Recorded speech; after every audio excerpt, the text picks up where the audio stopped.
বন্ধুরা, আজকের ভিডিওতে আপনার সাথে আরবিআই মনিটারি পলিসিতে কি কি চেঞ্জেস করা হয়েছে আর সেই চেঞ্জেসের জন্য আমাদের ইকোনমি তথা স্টক মার্কেটে কতটা পজিটিভ সেন্টিমেন্ট ক্রিয়েট হতে পারে বা মার্কেটের জন্য কোন কোন জিনিসগুলো নেগেটিভ সেন্টিমেন্ট ক্রিয়েট করছে। ওভারঅল এই পলিসির জন্য কোন কোন ইন্ডাস্ট্রির কোন টাইপের কোম্পানিগুলো ভবিষ্যতে গ্রোথের পোটেনশিয়াল আসবে এবং কোন কোন ইন্ডাস্ট্রির জন্য নেগেটিভ সেন্টিমেন্ট ক্রিয়েট করছে, ওভারঅল মার্কেট কোন দিকে যেতে পারে, এই পলিসির ভিতর থেকে বেশ কিছু ইনফরমেশন বের করে নিয়ে এসে আপনাদের বোঝানোর চেষ্টা করব যে এই পলিসির কোন সাইনগুলোর জন্য মার্কেটে বেনিফিট পাবে এবং কোন কোন সাইনগুলোর জন্য মার্কেট নেগেটিভ সেন্টিমেন্ট ক্রিয়েট করতে পারে। সবার প্রথম পয়েন্টস হচ্ছে সিআরআর এ 0.5% কাট করা হয়েছে। সিআরআর মানে হচ্ছে ক্যাশ রিজার্ভ রেশিও। আরো সহজ করে যদি আমি বোঝানোর চেষ্টা করি, দেখুন ব্যাংকিং কোম্পানিগুলো যে 100 টাকা মার্কেট থেকে উঠাচ্ছে সেই 100 টাকার এগেনস্টে কতটা তারা রিজার্ভে রাখছে কোনো আনসার্টেনিটির জন্য সেই ক্যাপিটালটাকে ইউজ করবে। সেই হিসেবে এতদিন 4 টাকা 50 পয়সা মানে 100 টাকার এগেনস্টে 4 টাকা 50 পয়সা আপনাকে সিআরআর রাখতে হতো, আর সেটাকে 0.5% কাট করে এখন 4 টাকা আপনাকে রাখতে হবে।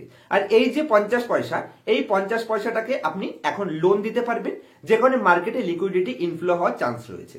আর পয়েন্ট হিসেবে দেখলে মনে হচ্ছে যেন 0.5%, কিন্তু এটা ওভারঅল মার্কেটে 1,16,000 কোটি টাকা ইনফ্লো করতে সাহায্য করবে, মানে মার্কেটে লিকুইডিটি এফেক্ট আনবে, যেখানে টোটাল ওভারঅল ব্যাংকিং ইন্ডাস্ট্রিতে একটা বিশাল বড় বুস্ট আসার চান্স রয়েছে, কারণ এখানে সিআরআর কাটের জন্য ব্যাংকিং কোম্পানিতে লিকুইডিটি ইনফ্লো হবে। আর ওভারঅল যদি আমি মার্কেটের জন্য আদার্স পয়েন্টসে আসি, কোন কোন কোম্পানিগুলো পজিটিভ বেনিফিট পাবে, দুটো তিনটে কোম্পানি আমি ডিসকাসও করবো ভিডিও নেক্সট পার্টে। আগে আমি পলিসিটা আপনার সাথে রিভিউ করে নিই। নেক্সট পয়েন্টে যদি আমি দেখি, তাহলে রেট কাটে যেটা আমরা এক্সপেকটেশন রাখছিলাম যে রেট কাট করা হবে, কিন্তু রেট কাট এখানে করা হয়নি। হয়তো এরপরেও একটা বা দুটো কোয়ার্টারে হয়তো রেট কাট নাও হতে পারে, কারণ হচ্ছে ইনফ্লেশন এখনো কন্ট্রোলে আসেনি, বরঞ্চ ইনফ্লেশনের আউটলুক অনুমান আরো বাড়িয়ে দেওয়া হয়েছে, যেটা মার্কেটের জন্য বিশাল বড় নেগেটিভ হতে পারে। যদি আমি আজকের দিনে জিডিপি গ্রোথের কথা বলি, তাহলে জিডিপির অনুমান যেটা করা হচ্ছে 6.8%, যেটা আগে অনুমান ছিল 7.4%। তার মানে ইনফ্লেশন হাই হয়ে যাওয়ার কারণে মার্কেটে কিন্তু ডিমান্ড স্লো ডাউন হয়েছে, যেখানে জিডিপি কিন্তু স্লো ডাউন হওয়ার চান্স রয়েছে। যেখানে এক্সপেকটেশন করা হচ্ছিল 7.4%-এর ওপরে অনুমান করা হচ্ছিল, সেখানে বর্তমানকে অনুমানকে ঘাটিয়ে দিয়ে 7.4% থেকে 6.4% করা হয়েছে, যে কারণে মার্কেটের নেগেটিভ ইম্প্যাক্ট পড়তে পারে। কারণ overall market cap two GDP ratio দিয়ে কিন্তু আমরা মার্কেটের ভ্যালুয়েশন বের করি। তো যদি আপনার জিডিপি ডিগ্রোথ হওয়ার চান্স থাকে, যদি আপনার ইনফ্লেশন হাই হয়ে যায়, তাহলে সেটা মার্কেটকে কিন্তু ডিগ্রোথ করতে হেল্প করবে, মানে মার্কেট সেন্টিমেন্ট নেগেটিভ ক্রিয়েট করতে হেল্প করবে।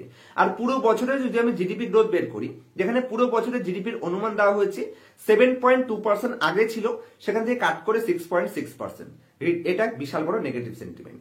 আর যদি আমি ইনফ্লেশনের কথা বলি, মানে জিনিস আজকে যেটা আপনি 100 টাকায় কিনতে পারছেন, পরের বছর সেটার দাম বেড়ে যাবে, তো ইনফ্লেশনের কিন্তু এখানে নেগেটিভ সেন্টিমেন্ট রয়েছে। যেটা ইনফ্লেশনের টার্গেট ছিল 4.8%, সেটা কিন্তু হাই করে দেওয়া হয়েছে, অনুমান রাখা হয়েছে 5.7%। তার মানে জিনিসপত্রের দামও কিন্তু এখান থেকে উপরে যাওয়ার চান্স রয়েছে। যদি ইনফ্লেশন উপরের দিকে যায়, তাহলে কিন্তু রেট কাট করতে পারবে না, কারণ রেট কাট করলে হাই ডিমান্ড আসবে, যেখানে প্রাইস আরো বেশি উপরে যাওয়ার নেগেটিভ সেন্টিমেন্ট ক্রিয়েট হয়, যেখানে হয়তো এখান থেকে আরো একটা বা দুটো কোয়ার্টারে রেট কাট আরবিআই করতে পারবে না।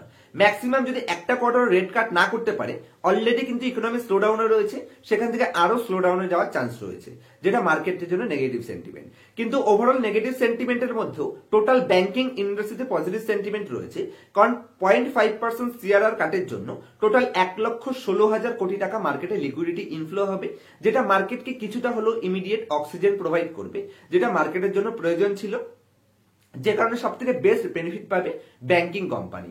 আর এই সিআরআর কাটের জন্য তো অলরেডি বেনিফিট পাচ্ছে, লিকুইডিটি ইম্প্যাক্ট আসছে, এবং তার সাথেও ইন্টারেস্ট রেট যখন কাট করা হবে, তো ফিউচার, যেটা আমি বারবার আপনাদের বলছিলাম যে এখানে ফিউচার কিন্তু ব্যাংকিং কোম্পানিগুলোর, এখানে পিএসইউ ব্যাংকের বেশ কিছু ব্যাংক অপরচুনিটি পাবে, এবং একসাথে প্রাইভেট সেক্টর ব্যাংকেরও কিন্তু বেশ কিছু কোম্পানির ইম্প্যাক্ট পেয়ে যাবে।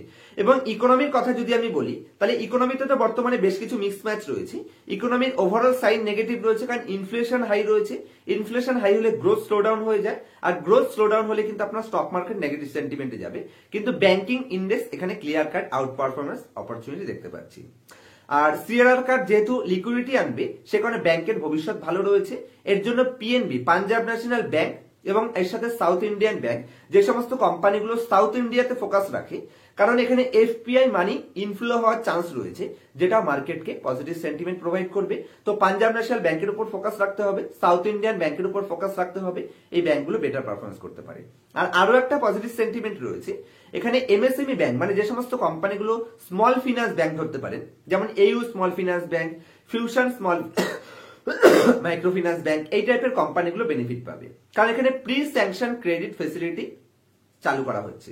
প্রি স্যাংশন ক্রেডিট ফেসিলিটি হলো এমন একটা ফেসিলিটি যেটা ধরতে পারেন মানে একদম সাধারণ ঘরের, নিম্নবিত্ত ঘরের লোকেদের মানি ইনফ্লো করতে সাহায্য করবে।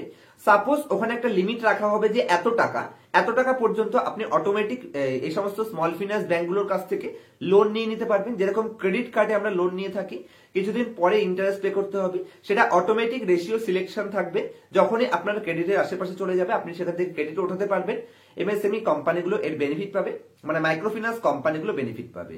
তো ডেফিনেটলি ওভারঅল মার্কেটের জন্য, ওভারঅল মার্কেট স্ট্রাকচারকে যদি আমি দেখি, তাহলে এখানে বেশ কিছু নেগেটিভ সেন্টিমেন্ট রয়েছে, কিন্তু ব্যাংকিং ইন্ডাস্ট্রি যে ফিউচারে পারফর্ম করবে এ নিয়ে কোনো ডাউট নেই।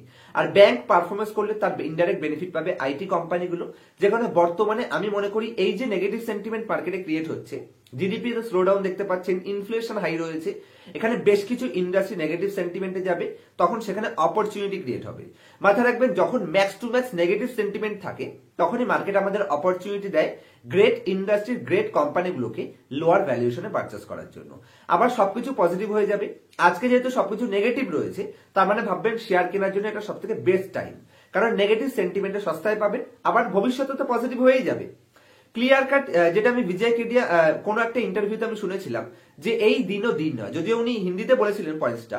মাথায় রাখবেন, যখনই মার্কেটে সবকিছু নেগেটিভ থাকবে আপনি নিজেকে কোশ্চেন করুন, নিজেকেই সান্ত্বনা দিন যে এই দিনও দিন নয়, ভবিষ্যতে ভালো দিন আসতে চলেছে।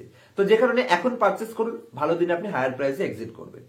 আবার যখন মার্কেট কন্টিনিউ ভালো দিন দেখাচ্ছে, যখন মার্কেটে সবকিছু পজিটিভ সেন্টিমেন্ট ক্রিয়েট হচ্ছে, তখনও নিজেকে সান্ত্বনা দেবেন যে এখন রিস্ক রয়েছে, এই দিনও দিন নয়, মার্কেটে খারাপ দিন আসতে চলেছে। যেমন লাস্ট 4-5 মাস আগে আমি আপনাদের বারবার সাবধান করছিলাম যে মার্কেটের সবকিছু পজিটিভ রয়েছে, তার মানে মার্কেটের ভ্যালুয়েশন হাই রয়েছে, তখন আপনি হায়ার ভ্যালুয়েশনে এক্সিট করার অপরচুনিটি পাচ্ছিলেন। তখন আমরা এক্সিটও করেছিলাম, আমরা 50% পোর্টফোলিও খালি করে দিয়েছিলাম। বর্তমানে আমি আমার নিজের পোর্টফোলিওতে 75% ইনভেস্টেড রয়েছি, এবং লাস্ট এক সপ্তাহ থেকে 15 দিনের মধ্যে আমার পোর্টফোলিও 10% আপ ট্রেন্ডেও গেছে। আপনাদের সাথে আমি যে পোর্টফোলিওটা তৈরি করে দিয়েছিলাম, সেই পোর্টফোলিও কিন্তু ওভারঅল যদি আমি দেখি, তাহলে লাস্ট এক সপ্তাহ থেকে 2 সপ্তাহের মধ্যে 6-7% মতন আপ ট্রেন্ডে গেছে। তো ডেফিনেটলি নেগেটিভ সেন্টিমেন্টে পারচেস করুন, এটাই মার্কেটের হিস্ট্রি। আর হিস্ট্রি কিন্তু সবসময় মার্কেটে রিপিট হয়। আপনি যদি ভাবছেন যে এবার একটু ডিফারেন্ট রয়েছে, কোনো ডিফারেন্ট নেই, সমস্ত নেগেটিভ সেন্টিমেন্ট রয়েছে মানে মার্কেট পজিটিভে যাবে ভবিষ্যতে, সমস্ত পজিটিভ রয়েছে মানে মার্কেট নেগেটিভে যাবে ভবিষ্যতে।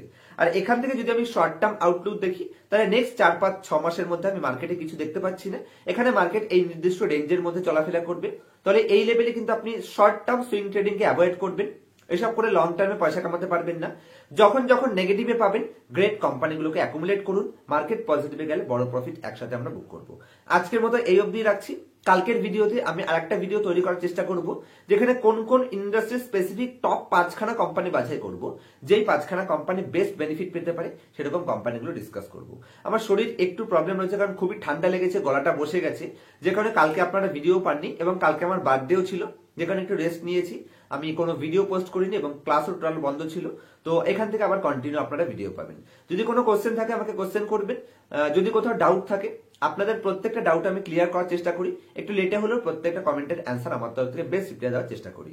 আমার কাছ থেকে পার্সোনাল ক্লাসে A to Z fundamental analysis, কখন কোন টাইপের কোম্পানিতে এন্ট্রি নেবেন, কোন কোম্পানি ডুপ্লিকেট ডেটা দেখাচ্ছে, কোন কোম্পানি ডেটা চুরি করার চেষ্টা করছে, অ্যাডভান্স লেভেল ফান্ডামেন্টাল অ্যানালাইসিসে কোম্পানির ভ্যালুয়েশন কি করে অ্যানালাইসিস করবেন, সমস্ত পয়েন্টস পার্সোনাল ক্লাসে শিখতে চাইলে স্ক্রিনের উপর মোবাইল নাম্বার দেখতে পাচ্ছেন, আমার সাথে কন্ট্যাক্ট করতে পারেন। এমনকি ডেসক্রিপশনে আমার কন্ট্যাক্ট ডিটেলস পেয়ে যাবেন। আর ক্লাসের পরে আমার স্টুডেন্টদের আমি লাইফ টাইম সাপোর্ট দিয়ে থাকি। তো অবশ্যই ইনফ্লুয়েন্স না হয়ে অ্যাকচুয়ালি স্টক মার্কেট জিরো থেকে অ্যাডভান্স শিখতে চাইলে, পার্সোনাল সাপোর্ট পেতে চাইলে পার্সোনাল ক্লাসে অ্যাড হতে পারেন। স্ক্রিনের উপর মোবাইল নাম্বার দেখতে পাচ্ছেন। দেখা হচ্ছে নেক্সট ভিডিওতে কোনো ইনফরমেটিভ টপিকের সাথে। ততক্ষণ পর্যন্ত হ্যাপি ইনভেস্টিং, হ্যাপি ট্রেডিং।